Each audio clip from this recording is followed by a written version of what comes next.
Hi friends, welcome back. இன்னைக்கு நம்ம சேனல்ல சூப்பரான ஒரு பேசிக் சாக்லேட் ஸ்பஞ்ச் கேக்கோட ரெசிபி தான் பார்க்க போறோம். இது வந்து 1 kg கேக்குக்கு எல்லாமே நீங்க வந்து பேஸா யூஸ் பண்ணலாம். Chocolate cake, chocolate truffle cake இந்த மாதிரி எல்லா கேக்ஸ்க்குமே நீங்க வந்து பேஸா யூஸ் பண்ணலாம். இப்போ எப்படி பண்றதுன்னு வாங்க பார்க்கலாம்.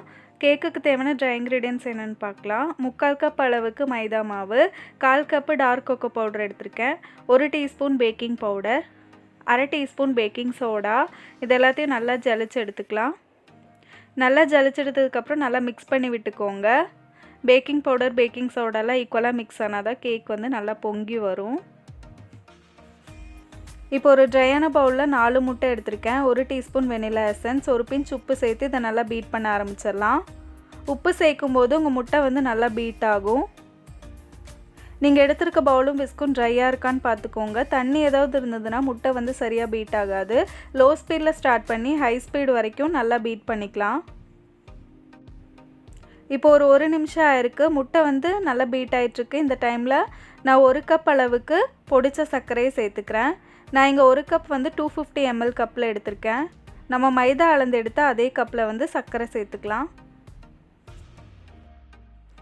இப்போ இந்த முட்டையை வந்து 3லேருந்து 4 நிமிஷம் வரைக்கும் நல்லா ஹை ஸ்பீடில் பீட் பண்ணிக்கிறேன். நம்ம சேர்த்த சர்க்கரை வந்து நல்லா மெல்ட் ஆகணும். இப்போ முட்டையோட மஞ்சள் நிறமெல்லாம் மாறி இந்த மாதிரி ஒயிட் கலரில் வரணும். முட்டை நல்லா பொங்கி வந்துட்டுருக்கு. இப்போ இந்த டைமில் நான் வந்து ஆயில் சேர்க்க போகிறேன். நான் இங்கே ஒரு 3 டேபிள் ஸ்பூன் அளவுக்கு சன்ஃப்ளவர் ஆயில் எடுத்து வச்சுருக்கேன், அதை சேர்த்துக்கிறேன். ஆயில் சேர்த்ததுக்கப்புறம் பீட்டரை வந்து லோ ஸ்பீடில் மாற்றிக்கலாம்.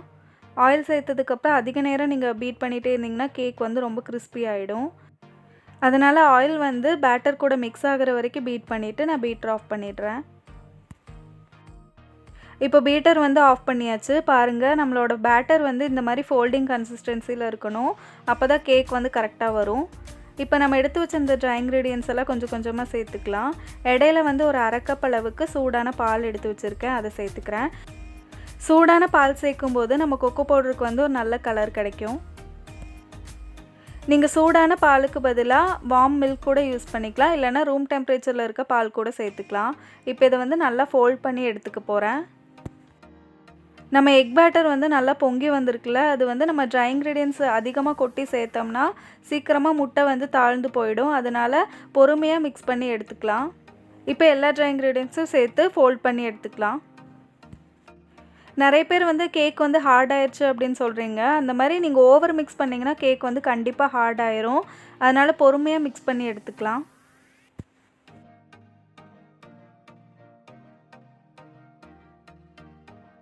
இப்போ கடைசி பேட்ச் ஃப்ளோர் சேர்த்து நான் மெதுவாக ஃபோல்ட் பண்ணி எடுத்துக்கிறேன். நீங்கள் பிகினர்ஸாக இருந்தீங்கன்னா ஸ்பேச்சுலா இல்லைன்னா விஸ்க் வச்சு பொறுமையாக ஃபோல்ட் பண்ணி எடுத்துக்கோங்க.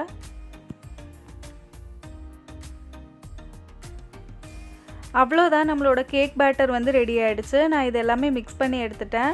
இப்போ இதை வந்து டின்னில் ஊற்றிக்கலாம். நான் இங்கே 8 இன்ச் கேக் பேன் எடுத்திருக்கேன். அதில் பட்டர் பேப்பர் போட்டு க்ரீஸ் பண்ணியிருக்கேன். அதிகமாக நீங்கள் வந்து ஆயில் ஊற்றி க்ரீஸ் பண்ணிங்கன்னா கேக் வந்து கண்டிப்பாக சைட்ஸ் எல்லாம் கிறிஸ்பி ஆகிடும். அதனால் ஒரு அளவுக்கு க்ரீஸ் பண்ணி எடுத்துக்கோங்க. இப்போ இதை வந்து ஒரு பாத்திரத்தை 10 நிமிஷம் ப்ரீஹீட் பண்ணி வச்சுருக்கேன். அதுக்குள்ளே இறக்கி வச்சு பேக் பண்ணி எடுக்க போகிறேன். கேக் பேக் ஆகிறதுக்கு கரெக்டாக ஒரு 45லேருந்து 50 நிமிஷம் வரைக்கும் ஆயிருக்கு. கேக் வந்து நல்லா சாஃப்டாக இருக்குது. கேக் பேக் ஆனதுக்கப்புறம் சீக்கிரமாக டின்லேருந்து எடுத்துருங்க, இல்லைன்னா சைட்ஸ் எல்லாமே கிறிஸ்பி ஆகிடும். இப்போ கேக் பாருங்கள் எவ்வளோ சாஃப்டாக இருக்குன்னு, நல்லா சாஃப்ட் அண்ட் ஸ்பாஞ்சியாக இருக்குது. கேக்குக்கு வந்து ஒரு நல்ல ஹைட் கிடச்சிருக்கு. 3 லேயராக கட் பண்ணி கூட ஐசிங் பண்ணிக்கலாம். நம்ம சேனலில் இப்போ தான் ஃபஸ்ட் டைம் பார்த்துட்ருக்கீங்கன்னா சப்ஸ்கிரைப் பண்ணிக்கோங்க. பக்கத்தில் இருக்க பெல் ஐக்கானை ப்ரெஸ் பண்ணிக்கோங்க. அடுத்த சூப்பரான கேக் ரெசிபியோட பார்க்குறேன்.